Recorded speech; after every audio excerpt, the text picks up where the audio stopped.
오늘 우리에게 주신 하나님 말씀 두 군데를 봅니다.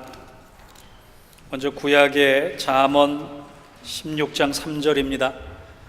잠언 16장 3절 말씀을 함께 받들어서 읽겠습니다. 시작. 너의 행사를 여호와께 맡기라. 그리하면 내가 경영하는 것이 이루어지리라. 아멘. 이번엔 신약 한 구절을 봅니다. 베드로전서 5장 17절의 말씀입니다. 이 말씀도 함께 받들어서 읽겠습니다. 시작. 너희 염려를 다 주께 맡기라. 이는 그가 너희를 돌보심이라. 아멘. 이는 하나님의 말씀입니다. 와우, 멋집니다. 예, 우리 전 성도들과 성가대가 함께 하니까 이것도 참 멋진 찬양이네요. 5월 한 달 당신을 축복합니다. 우리 옆 사람과 인사하겠습니다. 5월 한 달 당신을 축복합니다.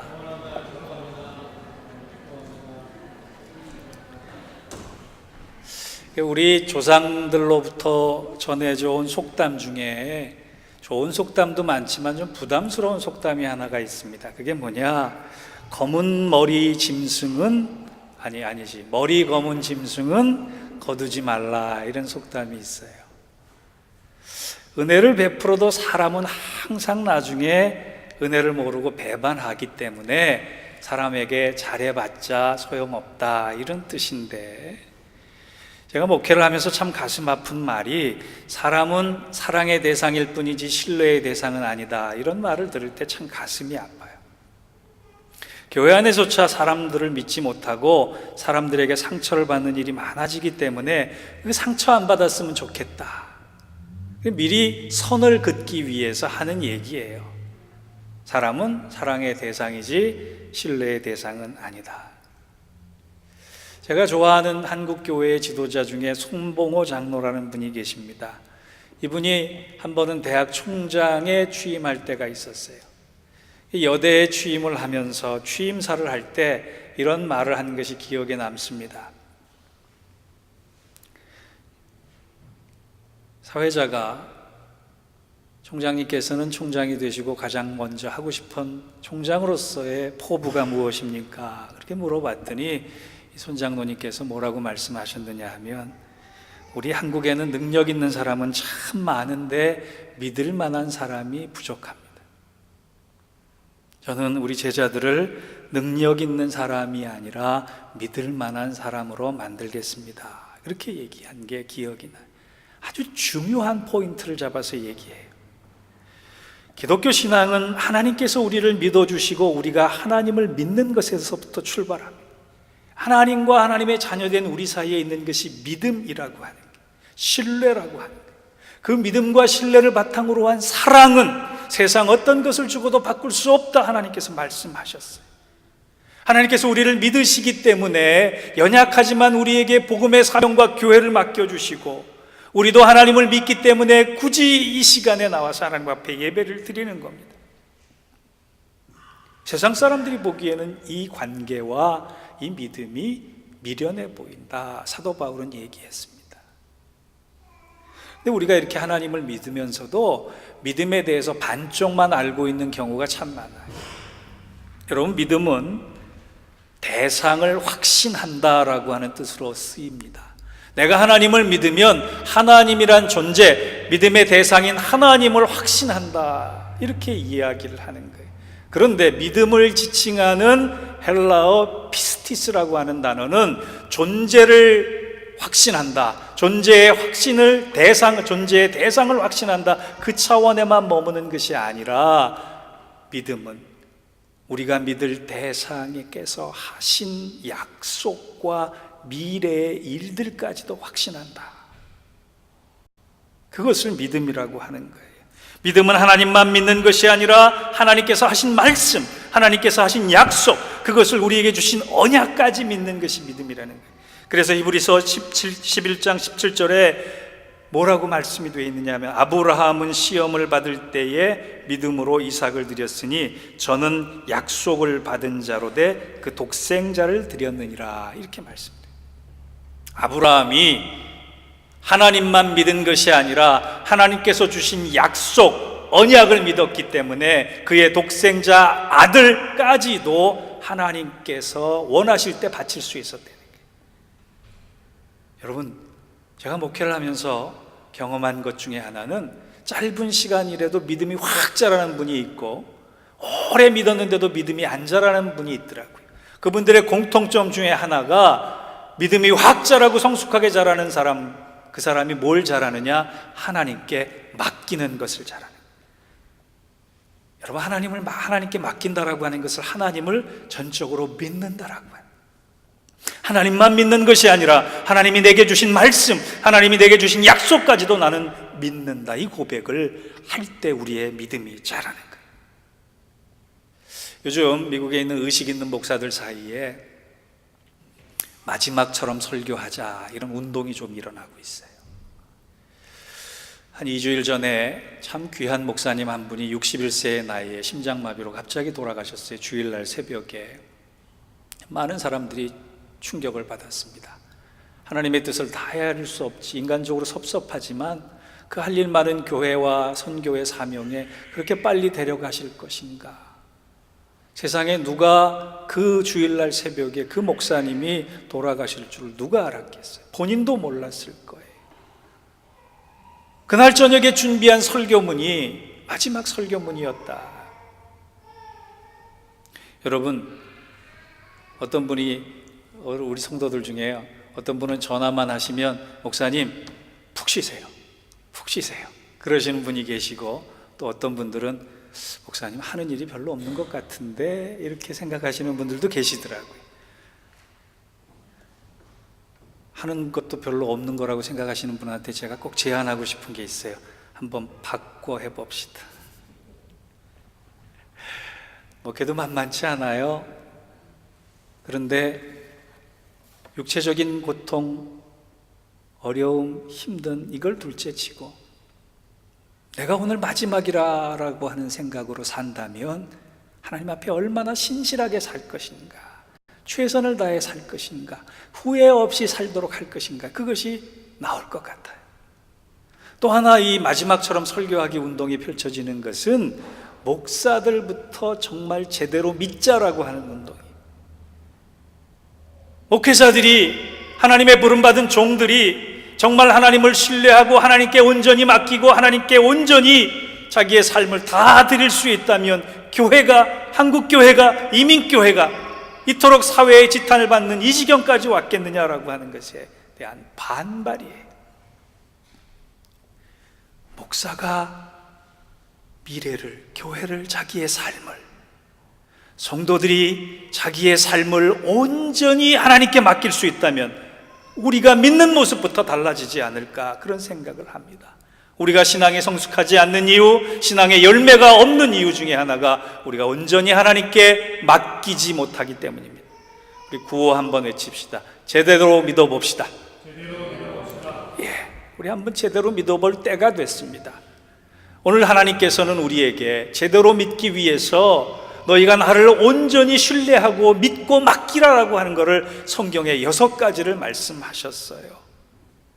성경 전체를 보면 하나님께서 이거 너희 나한테 맡길 수 있느냐 물어보는 게 6가지란 말이에요. 첫째, 제일 먼저 우리가 가야 할 인생의 길을 맡기라, 그렇게 하나님 말씀하셨습니다.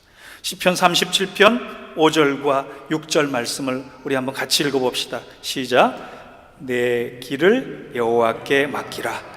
그를 의지하면 그가 이루시고 내 의를 빛같이 나타내시며 내 공의를 정오의 빛같이 하시리로다. 아멘.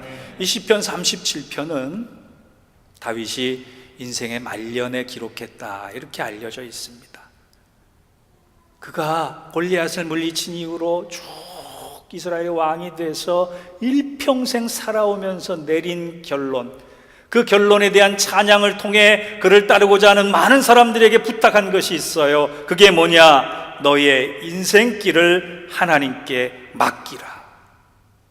이때의 맡기라의 히브리어는 주권을 이양하다, 내 삶의 모든 권리를 하나님께 양도하다라고 하는.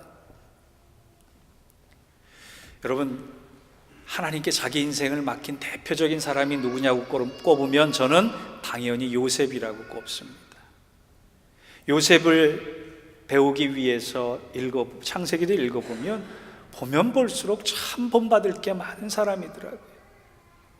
그에게 처음 쓰여진 단어가 형통이란 단어가 있습니다. 감동이란 단어가 있습니다. 그런데 그에게서 전혀 쓰여지지 않은 단어도 있어요. 기도라는 단어예요.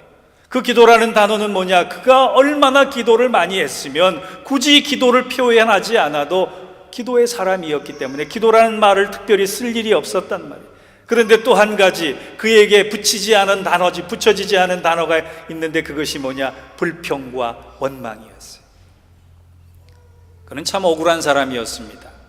그는 참 손해를 많이 봤던 사람이었어요. 그런데 성경에 보면 그가 그 일을 통해서 원망하고 불평했다 기록이 안 돼 있어요.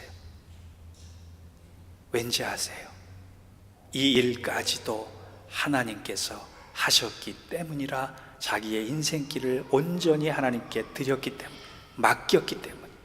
그래서 그가 애굽의 총리 대신이 된 이후에 창세기 45장 8절에 가면 이런 말씀으로 그의 신앙을 고백합니다. 그런즉 나를 이리로 보낸 이는 형님들, 나를 팔아먹은 당신들이 아니고 하나님이십니다. 하나님이 나를 바로에게 아버지로 삼으시고 그의 온 집의 주로 삼으시며 애굽 온 땅의 통치자로 삼으셨나요?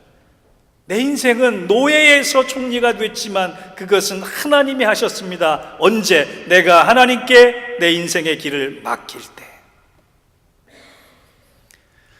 우리 인생의 길 요셉처럼 맡길 수 있는 저와 여러분 되시기를 주의 이름으로 축원합니다. 둘째, 오늘 하나님께서 맡기라고 하신 것은 나의 모든 일을 하나님께 맡기라. 잠언 16장 3절 우리가 읽은 본문입니다.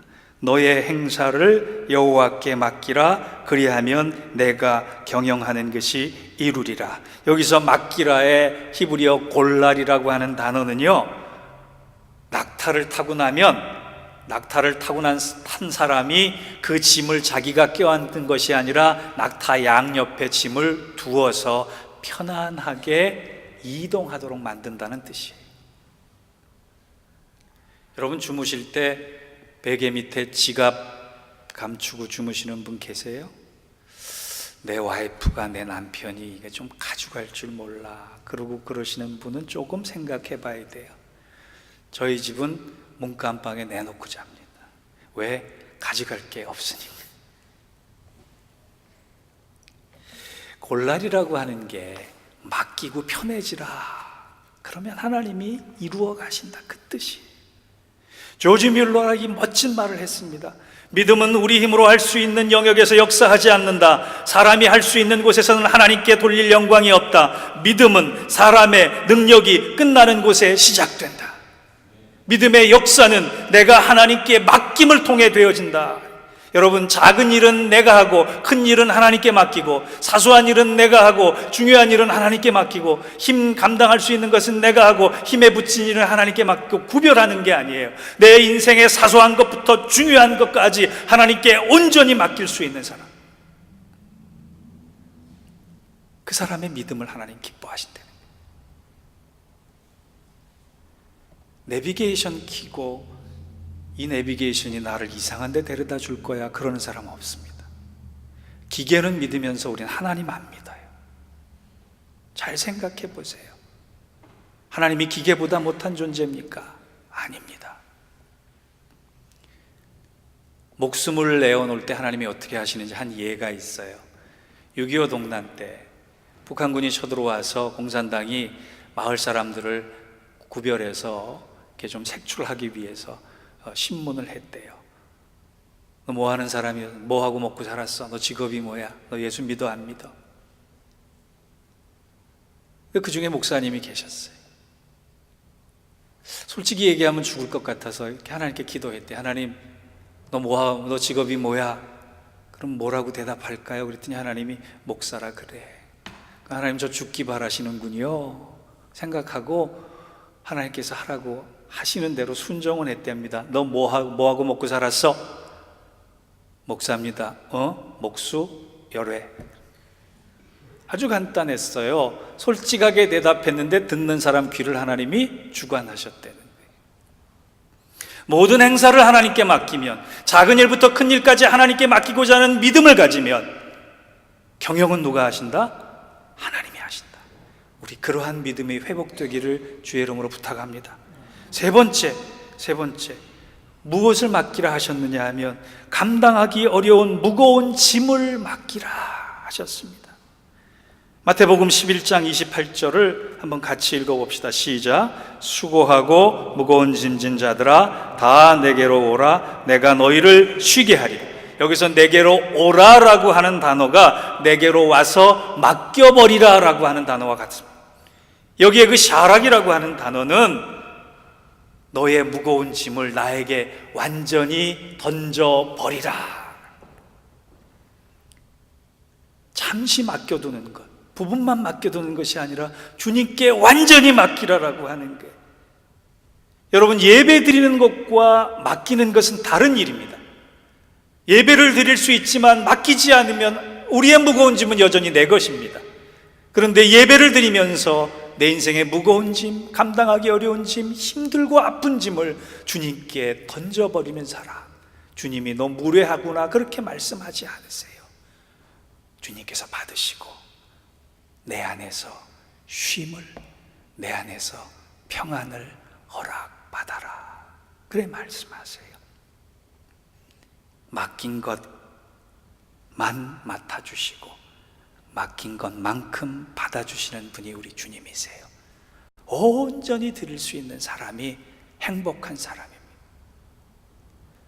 여러분, 간증이라고 하는 것이요, 뭐 사회적으로 성공해서 대단한 일을 했다, 그거 간증이 아니라 내가 이렇게 하나님께 맡겼더니 하나님을 통해 이 은혜를 받았다라고 하는 것을 이야기하는 것, 증거하는 것이 간증입니다.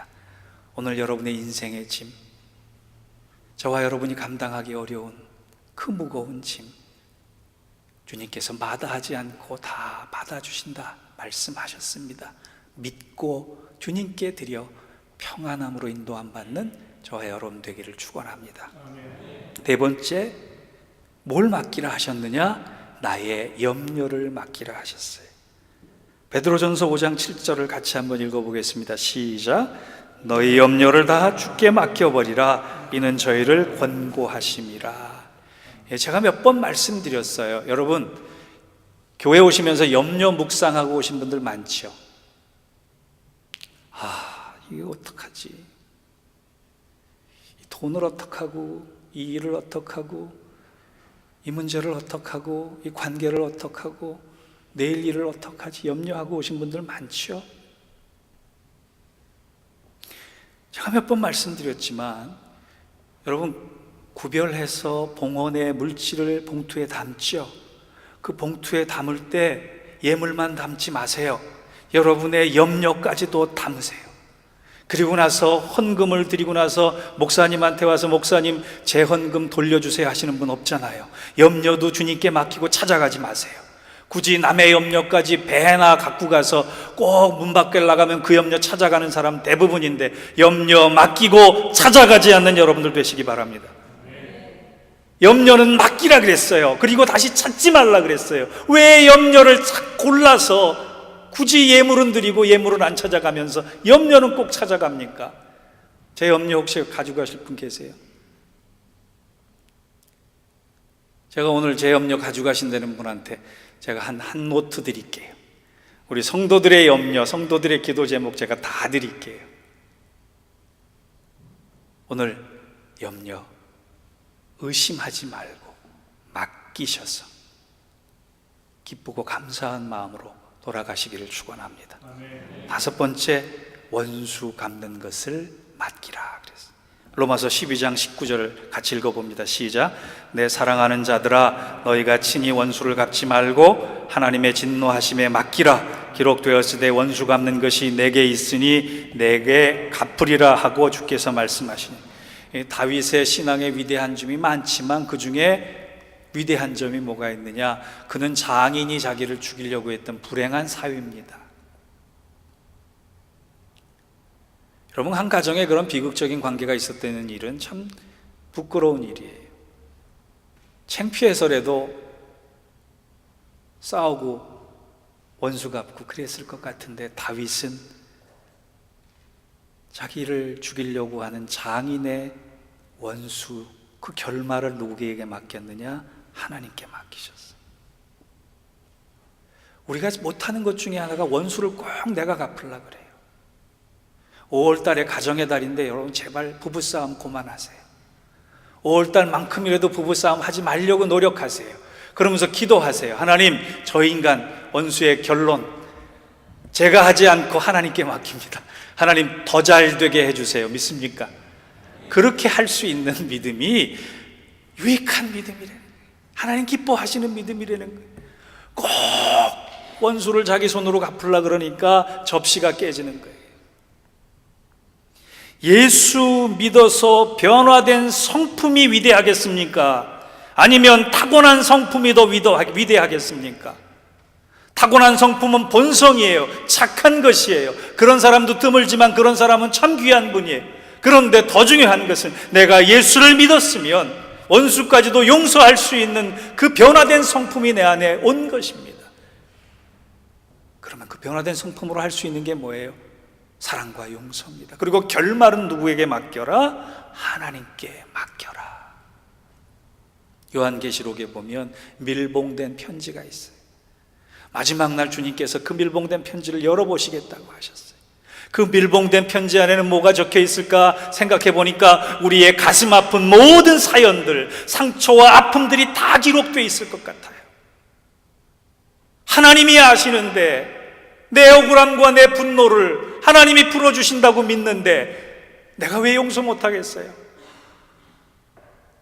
이렇게 얘기하면서도 사실 저도 용서 안 되는 사람이 있어요. 미운 사람이 있어요. 생각하면 속상한 사람이 있어요. 그래도 저와 여러분 오늘 말씀에 의지해서 그 원수를 내가 직접 갚고 행하려고 하는 것이 아니라 하나님, 내가 저를 사랑하고 축복하겠나이다. 이 모든 일의 결론을 하나님께서 만들어 주옵소서. 그렇게 고백하는 저와 여러분 되시기 바랍니다. 마지막으로 6번째, 맡기라고 하신 게 있어요. 그게 뭐냐? 기도의 결과예요. 마가복음 11장 24절을 한번 가보겠습니다. 마가복음 11장 24절 같이 읽어봅시다. 시작.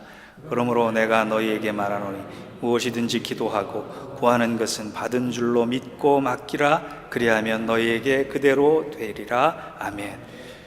우리가 일반적으로 기도하면 참 급해요. 하나님, 이거 다음날 응답 안 오면 하나님 응답 안 해주시지요. 하나님, 전 예스를 바라는데 하나님 자꾸 노라고 말씀하시지요 라고 하나님을 재촉해요. 그런데 여러분, 오늘 분명히 하나님께서 말씀하셨어요. 구하는 것은 받은 줄로 믿고 맡기라.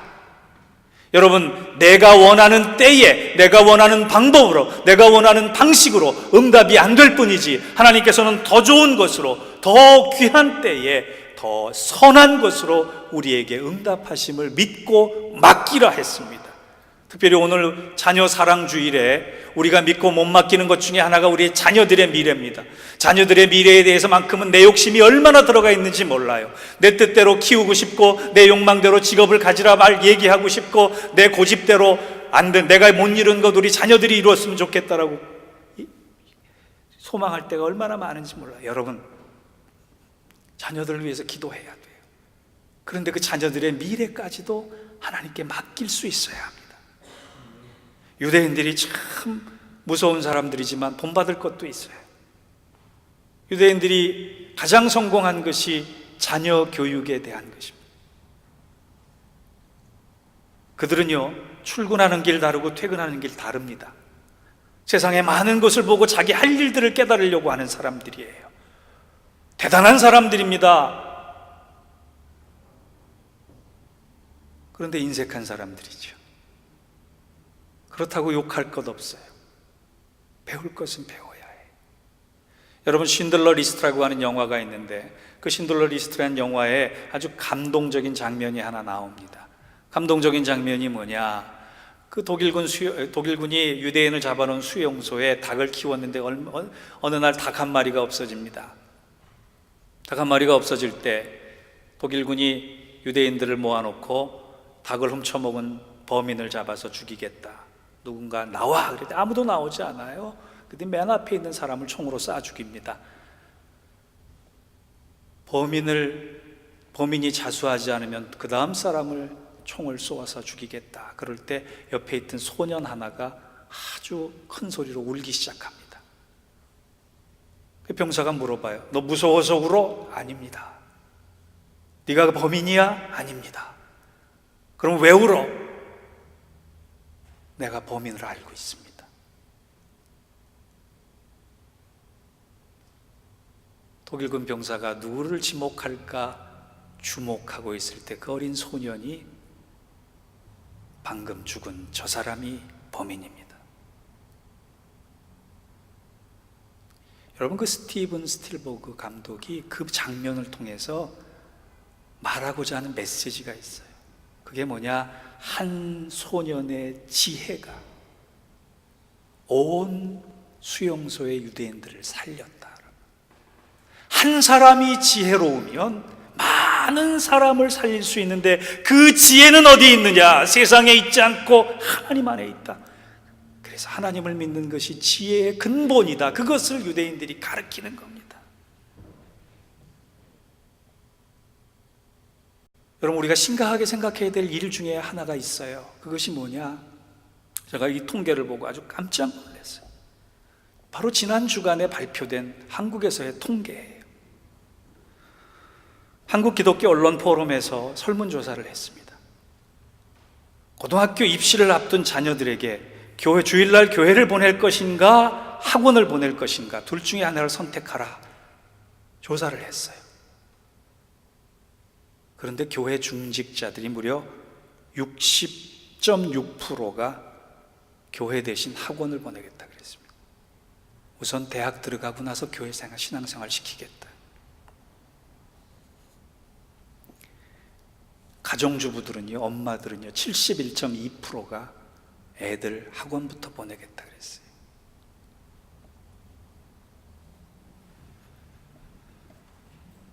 이슬람권의 변방에서도요, 자녀들에게 하루 3시간씩 코란을 가르칩니다.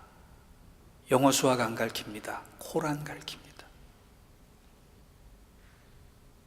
나중에 우리 아이들이 신앙의 교육, 하나님 안에서의 지혜를 바로 알지 못하고 자라나서 그 친구들과 승부할 때 누가 이기겠어요? 게임이 안 되는 거예요. 2016년 5월 굉장히 의미 있는 또 다른 통계 중에 하나가 뉴욕, 뉴저지, 커네디컷 이 트라이스테이트라 그러나요? 이 3개 주 연합의 큰 도표 중에 하나가 의미 있는 변화가 있습니다. 그것이 뭐냐? 이제 1세들의 세대보다 2세, 3세, 4세 우리 아이들의 인구가 많아졌다는 거예요. 2016년에 들어와서 우리 1세들이 줄었습니다. 그래서 45%가 됐어요. 우리 자녀들의 세대가 몇 프로가 됐느냐? 55%가 됐어요. 우리 자녀들이 이제 곧 그 비율을 넓혀갈 거예요. 그 아이들의 미래를 우리가 소수가 되고 늙어가면서 무슨 일로 감당하겠어요? 우리가 자녀들의 미래를 하나님의 길로 인도해 주기 위해서 오로지 우리가 보여야 할 것은 자녀들을 위해 기도하되 그 미래는 하나님께 맡기는 일, 우리 자녀들의 인생이 전적으로 하나님께 달리는 일을 우리가 신뢰하고 있다라고 하는 걸 보여주는 겁니다. 여러분, 우리가 이처럼 육신적인 노동을 하면서 우리의 자녀들에게 얼마나 많은 걸 물려주겠어요? 여러분, 물려줄 거 없습니다. 여러분이 수백만 불, 수천만 불을 벌어서 물려주겠습니까? 아닙니다. 어려울 때마다 하나님을 의지하는 것, 내 인생의 짐을 맡기는 것, 하나님께 내 모든 삶을 드리는 것, 그 하나님을 사랑하고 믿고 따르는 모습을 보여주는 것이 인생의 최대 유산이 되어야 할 줄 믿습니다. 자녀들의 형통한 미래를 위해서 한 번 기도할 때 자녀들의 믿음을 위해서 10번 기도하십시오.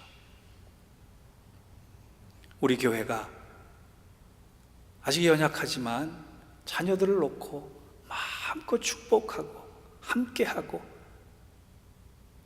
우리들이 밥을 굶더라도 자녀들을 더 잘 믿음으로 양육하자라고 하는 일들을 왜 해나가겠어요?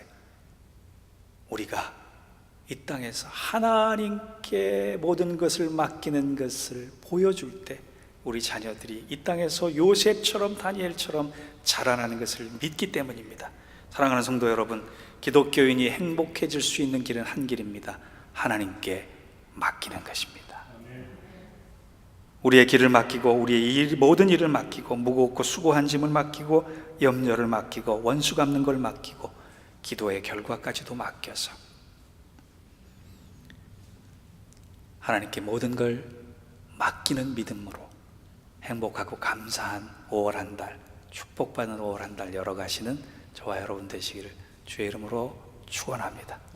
기도하겠습니다. 하나님 아버지, 우리가 하나님을 믿는다고 하면서도 맡기지 못할 때가 얼마나 많은지 모릅니다. 주님, 맡기게 하여 주시고 맡기는 것만큼 받아주시는 하나님의 그 극진하신 사랑을 경험하며 부질없는 것 다시 되찾지 않고 오로지 믿음만 찾아서 그 믿음으로 우리 자녀들을 양육하고 우리의 삶을 하나님께 인정받는 귀한 성도들 되게 하여 주옵소서. 예수님의 이름으로 기도하옵나이다. 아멘.